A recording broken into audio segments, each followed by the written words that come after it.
Hello, here we are again. Let me know that you can see and hear me okay. Evening Russ, good. Hi Caroline, good. Looks like we're getting less technical difficulties now. Now we're getting into week 9. Hi Julie, good. Well, Julie's here, that's all good. Hello Peters, nice to see you all again. Peters is.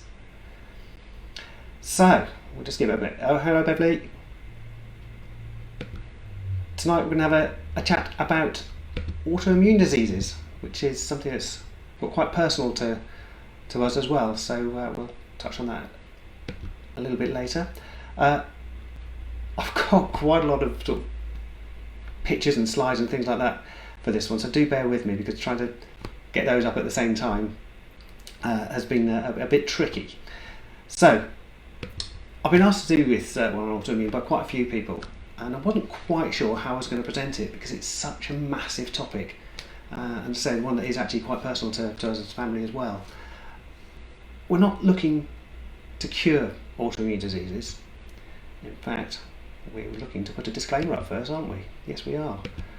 So, same as usual, I've got to put this. Seeing as live events for educational purposes only, contains general information regarding medical conditions and treatments, individualised care and advice provided by a qualified healthcare provider.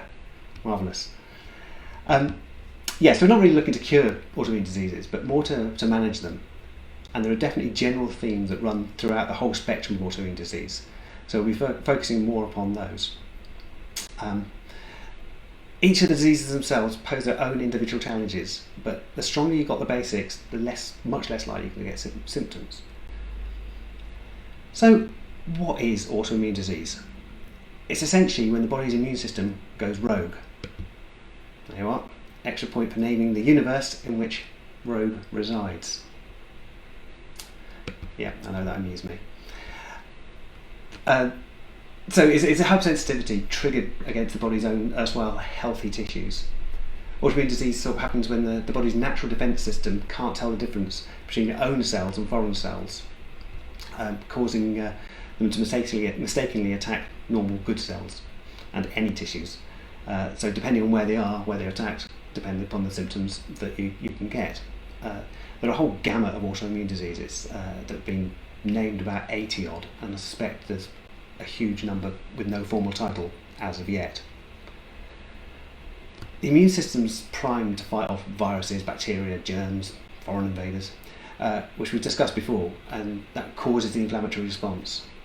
In fact, it's the very reason that we're here today, with 50% of our ancestors died due to infection. So those with a better immune system, who were able to create appropriate inflammatory responses, they survived long enough to pass their genetic material down to us.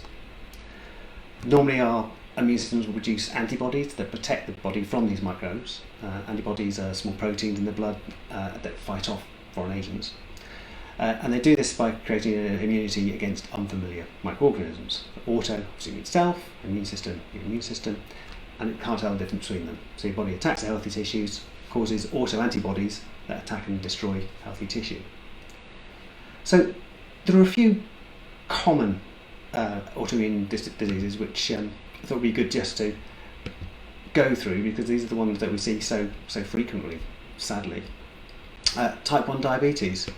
So that's where the islets of Langham, the cells underneath the pancreas that supply the insulin, are damaged.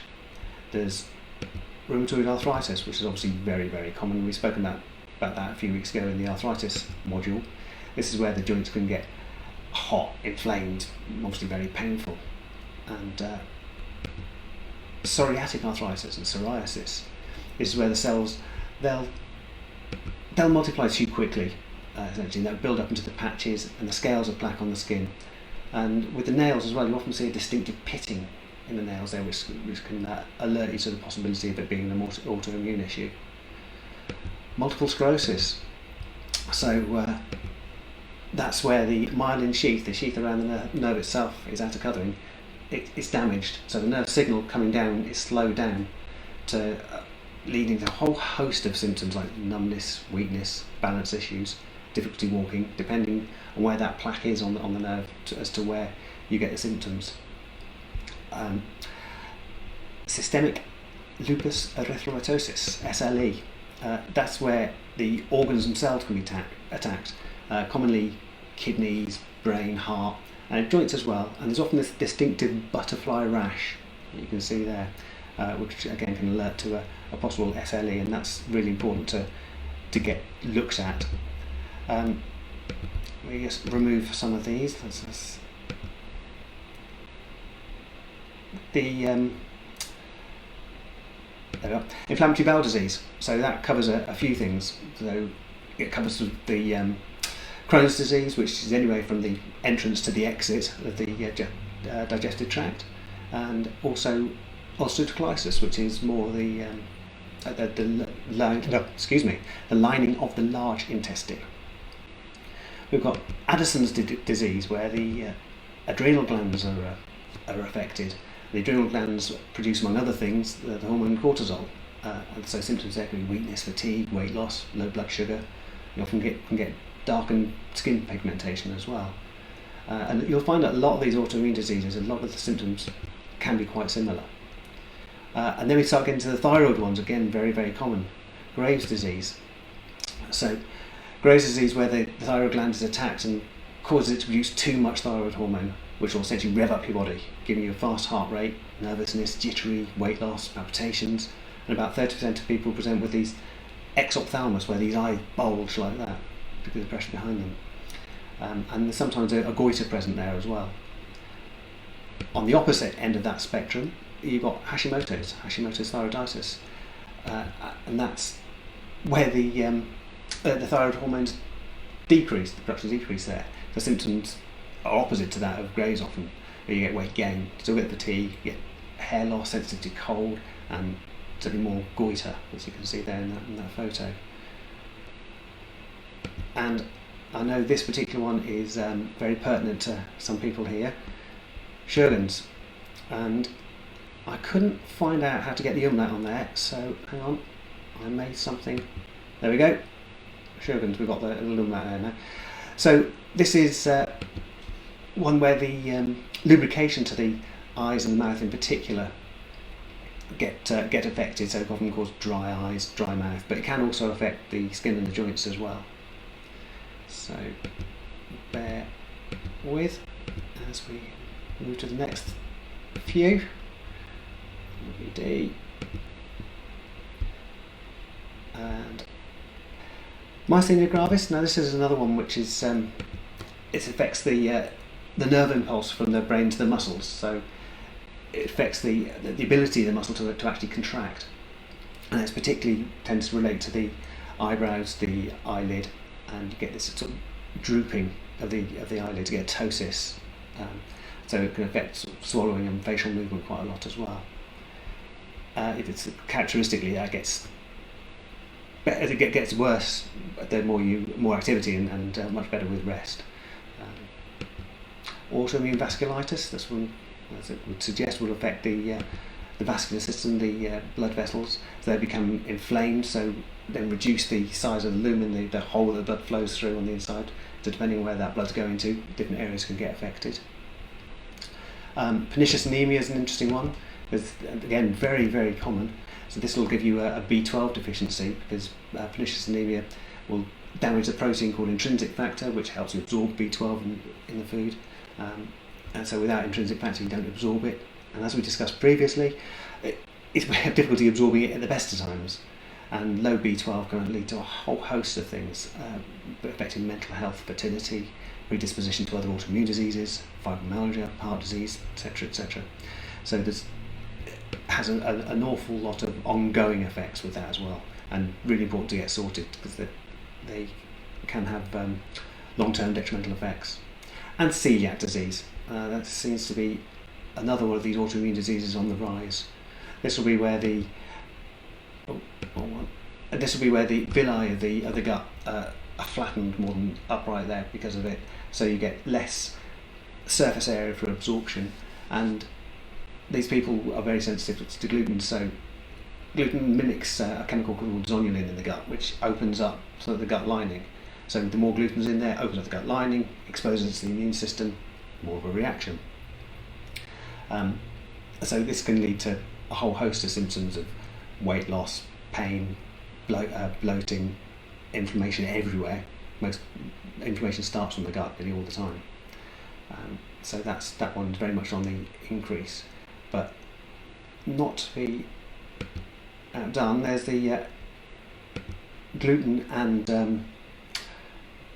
intolerance and celiac disease are different things. Gluten intolerance isn't autoimmune. Celiac disease clearly is. So, let me dispose of these. Don't need the extra one onto there. MG. There are so many, like I said, there are about 80. I think there's about 14 common ones which I think people can identify with more. It's nowhere near an extensive list, but the immune system's ability to attack any structures, to all the very specific, can lead to very specific areas. So I just wanted to highlight that I've got the ones of the thyroid, the ones of the gut, the ones of the joints. So anything anywhere can cause the problem there with those. Unfortunately, many people who suffer with one autoimmune disease often have more. They have 2, possibly 3. So there are a few early symptoms of autoimmune disease, and they're generally seen across the spectrum, generally. So, I missed a bit out there. My mistake. Can I just? There we are. There. Back on track again then. Yeah. So there's a few things that you see. Many signs with any autoimmune disease. You get the fatigue, you get the aching muscles, swelling and redness, low-grade fever, trouble concentrating, numbness, tingling in your hands, hair loss, skin rash. So that can be either initially or with flare-ups. And if you've been healthy and start getting some of these symptoms, do go and see your GP and try and exclude an autoimmune cause. It's so important to get a diagnosis so you know exactly what you're dealing with. Of course, diagnosis is really difficult because there's not a single test that can actually diagnose it. It's usually a series of tests checking for inflammatory markers like CRP, C-reactive protein. Anything over 5 is considered pathologically inflamed. Ideally, functionally, one would be low 1. But they've also got to exclude other pathologies, taking the history of the symptoms. Sometimes biopsies are necessary to examine the actual tissue itself. And for the patient, it can be really, really frustrating jumping through the hoops to get to a diagnosis, because there really is a lot to consider and to exclude. Those autoantibodies will cause the inflammation, the pain and the damage anywhere. So you tend to find that the autoimmune diseases go into peaks and troughs, exacerbation and remission. Ideally, we want to try and reduce their wave of exacerbation and extend the periods of remission. So there are often some flare-up triggers, and these are some of the things that can affect it. Stress is a particular one. Too much sun actually is a trigger for some people. Infections, lack of sleep, surgery, excessive physical strain, grief, depression, anxiety, and food, which obviously we're going to come to shortly. But that sufferers for a long time, they tend to identify their triggers. They know what causes it for them, and they've got to try and avoid that, clearly. They can all cause it, and sorry, I lost my train of thought then, trying to switch those things off. So they can all be a trigger, which if you can avoid it, great, then you can try and dampen down the effect and not get too inflamed. Fibromyalgia is often associated with autoimmunity, although it's not strictly autoimmune itself, because it doesn't cause inflammation, but obviously the symptoms are very, very similar. So I said earlier that autoimmune disease is actually quite personal to our family, and it is, because there's one that I haven't mentioned, and that's autoimmune hepatitis. And this is the one that Julie's sister, Sandy, was diagnosed with some years ago. Briefly, she'd been unwell for some time. Eventually, after lots of GP letters, she was diagnosed with autoimmune hepatitis, where the immune system was directly attacking her liver. This caused a lot of the symptoms we just said about, but also she had some jaundice, which It's just about to see in this photo of her, which not particularly flattering, but she was quite unwell at the time. She was sort of managed with an array of drugs, and she took some supplements, but she was living away at the time. There was a lot of stress going on, so we didn't see her as often. And she started to deteriorate, and she eventually actually started bleeding out. So she developed esophageal varices, where the vessels around the esophagus burst. So that's due to the back pressure from the liver. So she had to have surgery to have them tied and banded, and the family sort of were given the talk by the surgeons saying, this is serious, she might not come through. And she's early 30s, so obviously that's devastating. She did come through in her normal, inspiring, chirpy self, believing, but she was told to have to go on the liver transplant list, and that was the only recourse. And if you got a choice between that and the surgery where she was at, she had to consider it. She went through all the various tests and procedures, and that was the next stage. She was literally on the list.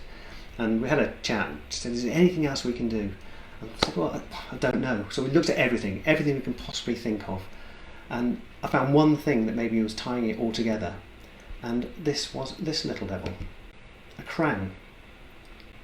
And I said to her, look, I don't know if this is anything to do with it, but I think it's worth having it removed. Long story short, she had it removed. 2 weeks later, she was off the transplant list. I mean, it's just phenomenal. And it's such a great story, because then within a year, she got her life back, essentially, able to work full time, and met Mike and got married. And this was her at her wedding, a couple of years ago. So my point of sharing that is that in her case, we could find the trigger. We could find there were a few other things that were going on. She had some familial disposition. Her father has autoimmune disease. She had a lot of stress at the time. She had some acute infections with food poisoning, and then she had this chronic infection, I think, held underneath the tooth, underneath that crown. Taking that away gave her body the chance to recover. We've actually done a little interview video with Sandy this week, and when we finished on this, I'm going to post that up, because I think it's really interesting. It's worth the 20 minutes just to see her story from her point of view. Unfortunately, generally, doctors don't know what causes them to start off with, but so there are a few predisposing sort of risk factors, and they are, we've got genetics, as we just said. So we've got somebody in the family with an autoimmune disease, then there's definitely a tendency towards it. Although, interesting, not towards the same one. In Sandy's case, her dad is more for the thyroid. She obviously had liver. Toxicities, so these can include heavy metals, chemicals, smoking, alcohol. Infections, another one that Sandy had there. She had bacterial infections, but viral infections, fungal infections, both acute and chronic. Chemotherapy, it's been found that some of the anti-inflammatory diseases can be initiated after chemotherapy treatment, but interestingly, the chemo meds can also be used to suppress symptoms. Drugs, both prescribed and recreational, they can trigger it, and can be probably looked at part of the toxicities, I think, there. Women are twice as likely to be more affected than men, I'm afraid. Some also are associated with specific ethnicities. Some run in families, but as we had before, not necessarily the same one. There's a new thing recently. It's called the hygiene hypothesis, and this is where young people aren't exposed to as many germs and bugs as they would have been previously. So the immune system is somewhat sanitised. So we need to be exposed to various pathogens in order to give our immune system exercise, something to fight against, some resistance to build itself up. But I think probably one of the biggest things, especially in the Western world, is our diet, without a doubt. We're getting so many more processed foods coming in, and we've said this so many times, I know, we've gone away from our organic way of eating, which would have been the normal years ago. So I'm going to post up the bad food list again. Out of this stuff. We don't want any of it. We want sugar, refined white foods, white carbs, alcohol, processed foods, margarines, don't touch them, processed meats, fizzy drinks, and then of course we've got the wheat, which we're going to come on to shortly, caffeine, sugar, So, so out with the bad, in with the good. And the good ones, as we know, the whole foods, the vegetables, tomatoes for those who can tolerate them. Extra virgin olive oil, green leafy veg. You know all the ones, we've spoken about them week in, week out for the last 8 weeks. So we need to consume more of the nutrient-dense foods. It's imperative for any of the chronic health conditions. Get the basics sorted first. It's vital to make these lifestyle changes and commit to them. If you can find the trigger, as we did with Sandy, then apart from maintaining a healthy immune system, immune response, decreasing the inflammation, try and remove or manage the source. In her case, it was removal of the tooth, and the heavy metal detoxification she did as well. So there is no playing at it. If you want to see results, you've got to make those strong lifestyle choices. If stress is a factor, then as well as reducing your inflammatory markers, then we need to do all the stress management things we've suggested before. Hummingbird exercise, CV4, deep breathing, meditation, yoga, tai chi, aerobic exercise, any of these things just to try and reduce your stress, get the stress management working. So there are some of these basic anti-inflammatory supplements that we've talked about many times. Vitamin D, glycine, magnesium. These are the basics. Magnesium, boswellia, bromelain, that's the one that's available in mango, papaya and pineapple. Turmeric, really good anti-inflammatory. Get that gut microbiome working with those fermented foods again, the kimchi, the sauerkraut, kombucha, tempeh, natural yogurt. The fish oils can be also very helpful. Ginger, spirulina, antioxidant foods. Glutathione, I must have missed out glutathione on there somehow. Glutathione is really, really important as the master antioxidant. It's actually made a lot by glycine, so that's another one to consider without a doubt, especially for autoimmune type issues. And you've all seen how a wound will heal. If you cut yourself and you get a wound, you see how it improves itself from that initial bleeding, then you get the inflammation, then you get it building up, and then it'll sort of heal over. And if you can see these videos on YouTube where they fast forward that, and it's incredible, really. It's amazingly beautiful and stunning to see how the body's constantly repairing itself. You think, well, what's it repairing itself with? It's repairing it with the raw material we feed it. So you feed it rubbish, it can't heal. It really is that simple. Diet, diet, diet, diet. Any autoimmune diseases, that has to be where you're starting. Maintaining a healthy gut is critical. Don't play at it, commit to it if you want to see changes. There may be other things going on with it as well, like the SIBO, the small intestine bacterial overgrowth. Could be chronic bacterial infections, yeast and parasites. If you've been diagnosed with an autoimmune disease, you know you've got it. The biggest one, really, first and foremost, is gluten. Cut it out completely. Don't touch it for 60 days. This is actually a real game changer for a lot of people. It's tough to do, but it really is such an important thing. Unfortunately though, on top of that, the immune system can sometimes attack something just because it looks like something else. It's called molecular mimicry. So for those with severe symptoms, where avoiding the gluten itself doesn't quite cut it for you, then you need to look at what else mimics it, and that can be typically sort of corn and rice. Again, a 60-day elimination diet, that'll tell you how much of an effect it's having on you. So a lot of autoimmune sufferers require really good detox pathways, so that's the things stacked with a good green, your kale, your spinach, etc. Green tea, turmeric, they'll dampen down the autoimmune response. Some conditions are aggravated by table salt, so replace that with Himalayan pink salt. Many times before we've spoken about the sustainers of inflammation, so that's where you've got your foods, your infections, your toxicity, your sleep, your stress, your obesity. So somewhere within there will be something that is maintaining that inflammatory pattern with you. There are a few other herbs which probably these are best for use under the advice of a qualified herbalist, but these can be quite helpful. Hops, artemisia, sarsaparilla, reishi mushroom, ashwagandha, love ashwagandha for all sorts of things, nettle, Chinese skullcap, boswellia, green tea, ginger, turmeric and white willow.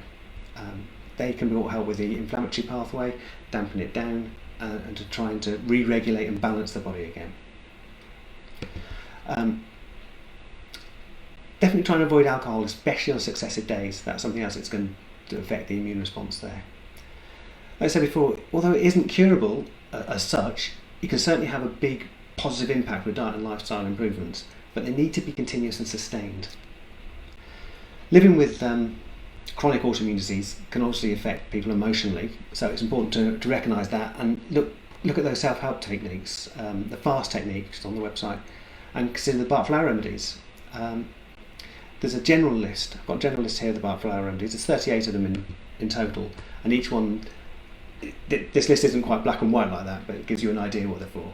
So sometimes you can get drawn to a particular one and think, oh yeah, that's me. Yeah, that could be helpful. And if you're not sure, rescue remedy.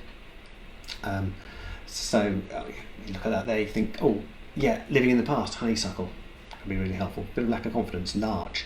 Great remedies to consider. And there's a gamut of them, and you can use them in combination. So, and the practice here will just use muscle testing to try and find out specifically which is the one for you at that particular time. But it's always good to bear in mind because they can be useful for so many different aspects of trying to manage the emotional side of chronic pain. So, in summary, I guess we need to ensure that the immune system isn't quite such a hair trigger reaction, ready to overreact, by attending to all the aspects of that triad of health, that chemical, emotional and structural elements. I know we sort of probably rushed through this quite a lot, but I knew there was a lot to try and get through because it is such a huge subject and it affects so many people's lives in so many different ways. So I'm sure there's going to be a few questions about that, but that's basically what we're going to look at. It's everything we've said for the last 9 weeks now, can you believe it? And I'll post up in the comments the link to Sandy's story, and I think if you've got 24 minutes, I think it is, well worth it, because she really, well, she lived it, she was part of it from the inside, and I think she explains it so well. It really is quite a special little video. I like that one. So let me just go through our list here. Good. Carol, Linda and Ray here again. Oh, Wendy made it, that's good. And John and Sandy, she's good, she's here, she's the star of the show. My mum, Trudy, definitely this. I was one of the people who asked me to try and do this. And Sue and Jessica again. Oh, Emma's back. Oh, come on, please move the microphone a bit. Lots of saying the microphone is in the right place this time, Trudy. Unfortunately, I think that this computer's overheating. Andrew's back there. So,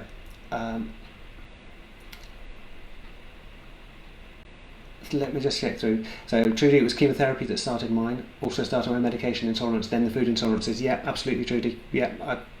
So that's one that you think the damage was done, unfortunately, by the treatment. It was necessitated.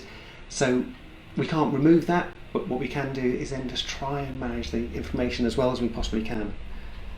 Darn, alcohol in the bad list again. Yeah, sorry, Beverly. Can we ingest boswellia in the essential oil form? Good question, and I don't know. Quite honestly, I don't know the answer to that. I've not used essential oil boswellia at all. But it's after the crab apple, yeah, that's a good one. What blood test should we ask the GP out for? Well, first, like I said, it's really difficult to diagnose it, so go in with all your symptoms and start from the beginning of them. And if you've got like a folder of evidence, so if you've got anybody else in the family who's got autoimmune disease, that's something which will trigger the thought to look at it for you. If you've got the fatigue, you've got the swollen joints, you've got the pains anywhere, give them the whole history, and then we particularly want to look at the inflammatory markers, which is the CRP and ESR. They're probably the two big ones, the C-reactive protein and the erythrocyte sedimentation rates. Then they might need to do more specific tests for antibodies for the various areas, possibly for the thyroid, or depending on where you're looking at. Sandy's inspiration. I remember when she went through it. Yeah, it's an incredible story. It really was. And I know I presented her story when I was in America a couple of years ago, and every time it gets quite emotional talking about it. So I know every time Julie sees it, she gets a little bit welled up. But hey, she's here and she made it through, which is brilliant. So that's all those questions there. Good. a little bit of an update. We're actually opening tomorrow on a limited basis. We're just seeing some emergencies this week, tomorrow and Friday. We've got the clinic all set up now, new flooring, we've got all the PPE in place, we've got our donning and doffing stations so we know how we can put on the PPE. There's lots of changes that are going to be made to the practice itself. We have to try and limit the time that we're actually in the treatment area together, try and maintain social distancing. You can't do that when treating, obviously. So before an appointment, when it's made, you'll get a confirmation email, and it will have 3 forms at the moment. I might reduce that down to 1 if it makes it easier. One will be a COVID screening form, one will be your progress update. So that's normally when you spend 5-10 minutes within the treatment talking about what's going on.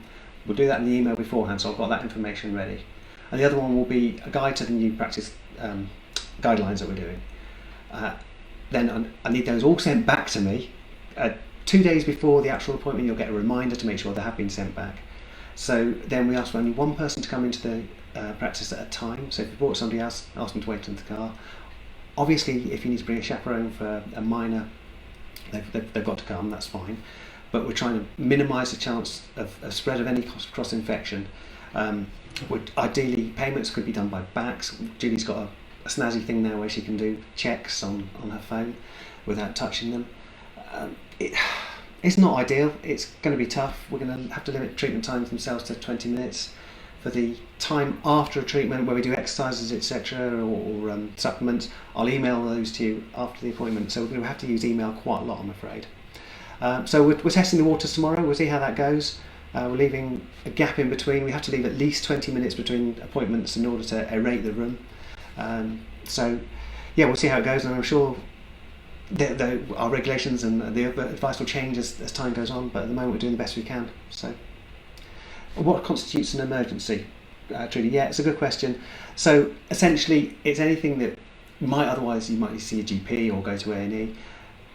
We're beginning to move into the non-urgent realms at the moment, but until I've got or that this place as safe as I possibly can, I'm not seeing anybody over 70 or with underlying health conditions. I think at the moment there's too much risk, and I don't want to be that vector spreading it to anybody else and passing that down the line. So until I can be really confident that everything is as safe as it possibly can be, it'll just be for urgent things that really it affects your life. So it's a bit vague because the guidance is a bit vague, and if you're not sure, send me an email and we can have a chat about it, and we can sort of triage that way. So thanks Carol, there you are. Read the Boswellia essential. No, you can't. Thanks Carol, that's clear. Lovely, thank you everybody. I will do one more because we're opening this week. I was going to end these lockdown lives as it were when we started, but I thought I'd do one more next week, number 10, nice round number. I thought maybe we'd do a bit of a quiz of all the things we've done over these last 8-9 weeks. They're probably the same answers: inflammation, get your gut sorted, but hey, we'll come up with something. Lovely, thank you all very much, and hopefully see you soon. Take care, bye.